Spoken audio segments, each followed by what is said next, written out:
Երբևէ ձեզ մոտ եղել է այդ զգացողությունը, որ անընդհատ աշխատում եք, բայց ասես նույն տեղում մնաք, ապրելով աշխատավարձից աշխատավարձ։ Դե ասեմ, որ դուք մենակ չեք։ Այսօր մենք միասին կբացահայտենք մի պատմություն հին Բաբելոնից, որի մեջ թաքնված է հարստություն կուտակելու մի շատ պարզ, բայց այն երևակայելի հզոր գաղտնիք։ Ու գիտեք որն է ամենահետաքրքիրը։ Այն այսօր էլ նույնքան արդիական է։ Սա ձեր ծանոթ է։ Լավ եք վաստակում, բայց երբ ամսվա վերջը գալիս է, նայում եք ու տեսնում, որ գրեթե ոչինչ չի մնացել։ Շուրջ բոլորը նայում եք ու տեսնում, թե ուրիշներն ինչպես են առաջ գնում, իսկ դուք կարծես թե տեղում դոփում եք։ Եթե այս զգացողություններից գոնե մեկը ձեզ ծանոթ է, ապա հավատացեք, այս հինավուրց պատմությունը հենց ձեզ համար է։ Դե ինչ, եկեք մտովի ճամփորդենք դեպի հին Բաբելոն, աշխարհի ամենահարուստ քաղաքներից մեկը։ Հենց այնտեղ, որտեղ փողոցները լիքն էին առևտրականներով ու գործարարներով, ապրում էր Արքադ անունով մի դպիր։ Նա իր գործի իսկական վարպետն էր, բայց չնայած իր ամբողջ տաղանդին ու օր ու գիշեր աշխատելուն, նրա քսակը ցավոք միշտ դատարկ էր։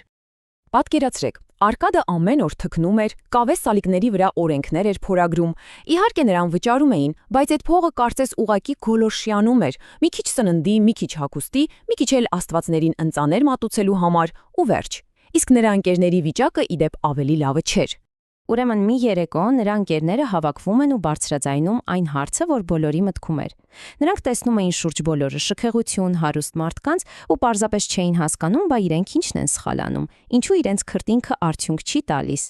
Ու հենց այդ պահին ամեն ինչ փոխվեց։ Սա շրջադարձային պահն էր։ Արկադը նայեց իր ընկերներին, նայեց իր դատարկ քսակին ու որոշեց, որ այլևս չի պատրաստվում համակերպվել իր ճակատագրի հետ։ Նա հասկացավ մի շատ կարևոր բան. եթե ոմանք կարողանում են հարստանալ, ուրեմն դրա համար կան օրենքներ, ու եթե կան օրենքներ, ուրեմն դրանք կարելի է սովորել։ Շատ չանցած, ճակատագիրը Արկադին մի հնարավորություն ընձեռեց։ Ալգամիշ անունով մի շատ հարուստ վաշխառու նրա մի բարդ աշխատանք պատվիրեց, արագությամբ ընդօրինակել մի օրենք։ Արկադը չհասցրեց, ու երբ զայրացած Ալգամիշը եկավ, Արկադը մի համարձակ գործարք առաջարկեց։ Ես ամբողջ գիշեր կաշխատեմ ու կավարտեմ գործը, եթե դու ինձ սովորեցնես ինչպես հարստանալ։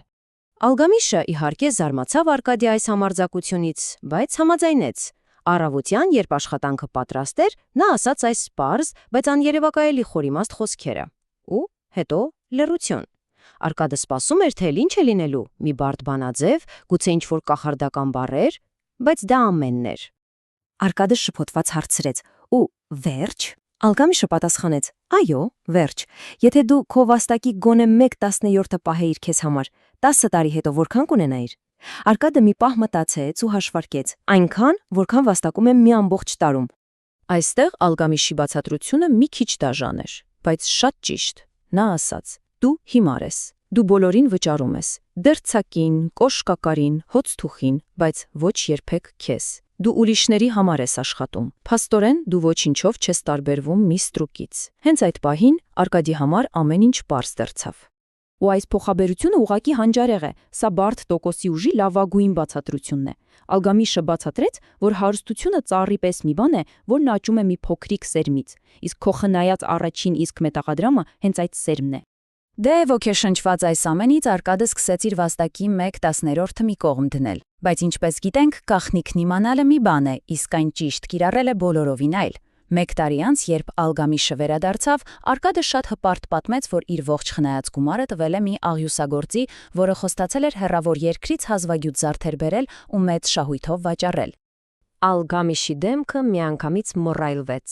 «Մի րոպե, ինչի ես դու զարդերի մասին խորհուրդ հարցնում աղյուսագործից», հարցրեց նա։ «Դու երբևէ հացթուխից կհարցնեիր աստղերի մասին»։ Իհարկե, պատմության վերջը թխուր էր։ Աղյուսագործին խաբել էին, զարդերի փոխարեն անպետք ապակիներ էին տվել ու բում։ Արկադի ամբողջ տարվա խնայած գումարը գնաց։ Հենց այստեղ է երևում Ալգամիշի իսկական իմաստությունը։ Նա Արկադին չի քննադատում, չի նախատում, այլ խրախուսում է։ Նա սովորեցնում է, որ սխալվելը սովորելու գործընթացի մի մասն է։ Եվ ամենակարևոր դասը՝ ֆինանսական հարցերով խորհուրդ պետք է հարցնել միայն նրանցից, ովքեր այդ ոլորտի փորձագետ են։ Արկադը չհուսահատվեց ու նորից սկսեց։ Այս անգամ նա իր գումարը տվեց վահաններ պատրաստող մի վարպետի բրոնզ գնելու համար ու սկսեց շահույթ ստանել։ Ամեն ինչ լավ էր։ Երբ Ալգամիշը կրկին եկավ, Արկադը ուրախ պատմեց, թե իր ստացած շահույթով ինչպես է թանկարժեք գինի, թխվածքներ ու գեղեցիկ հագուստ գնում։ Ալգամիշը ծիծաղեց ու ասաց. «Բայց դու հենց նոր ուտում ես քո խնայողությունների զավակներին։ Ինչպես կարող են նրանք քեզ համար աշխատել, եթե դու նրանց սպառում ես»։ Այս երկրորդ դասը Արկադը սովորեց ընդմիշտ։ Վերջապես, նա շարունակեց իր վաստակի 10-րդ մասը խնայել, խելամտորեն ներդրումներ անել, միշտ խորհրդակցելով փորձագետների հետ, եւ ամենակարևորը, նա այլևս ձեռք չէր տալիս իր շահույթին։ Նա ամբողջությամբ վերաներդրում էր այն։ Եվ այստեղ սկսվեց իսկական հրաշքը։ Ժամանակն անցնում էր ու Արկադի ոսկե ստրուկների բանակը սկսեց աշխատել նրա համար, իսկ դրանց զավակներն էլ սկսեցին աշխատել։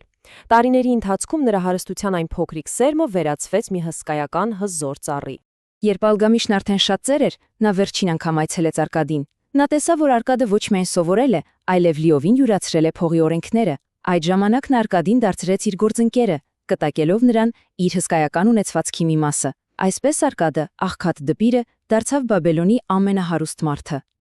Դե ինչ, այս պատմությունը շատ հետաքրքիր է, բայց ինչ կապ ունի այն մեզ հետ այսօր։ Արի ամփոփենք Արկադի ողջ ճանապարհորդությունը 3 պարզ, բայց անչափ հզոր օրենքներով, որոնք այսօր էլ 100%-ով աշխատում են։ Ուրեմն առաջին, անկախ նրանից, թե որքան եք վաստակում, ձեր եկամտի մի մասը պետք է ձեզ մնա։ Սա օրենք է։ Երկրորդ, թույլ մի տվեք, որ ձեր խնայած գումարը պարապ մնա։ Արկադի ժամանակ դա բրոնզի առևտումներ, այսօր դա կարող են լինել բաժնետոմսերը կամ ինդեքսային ֆոնդերը։ Գործիքները փոխվել են, բայց սկզբունքը մնացել է նույնը։ Եվ երրորդ, մի ընկեք արագ հարստանալու խոստումների հետևից։ Ինչպես Արկադը սովորեց իր դառը փորձով, ավելի լավ է կայունաճ, քան ռիսկի տակ դնել ամբողջ կապիտալը։ Ու հիմա ես ձեզ մի պարզ առաջադրանք եմ տալիս։ Հենց ձեր հաջորդ աշխատավարձից, նախքան որևէ հաշիվ վճարելը, մի կողմ դրեք դրա ընդամենը 1/10 մասը։ Եթե նույնիսկ 1/10-ը շատ է թվում, խնդիր չկա, սկսեք 1/20-ից։ Հավատացեք, տոկոսն այնքան կարևոր չէ, որքան հենց սովորությունը ձևավորելը։ Կարևորը սկսելն է։ Դուք ինքներդ կզարմանաք, թե ինչպես եք հանգիստ ապրում մնացած գումարով, իսկ ձեր աճող խնայողությունները ձեզ ուժի եւ վստահության աննկարագրելի զգացում կտան։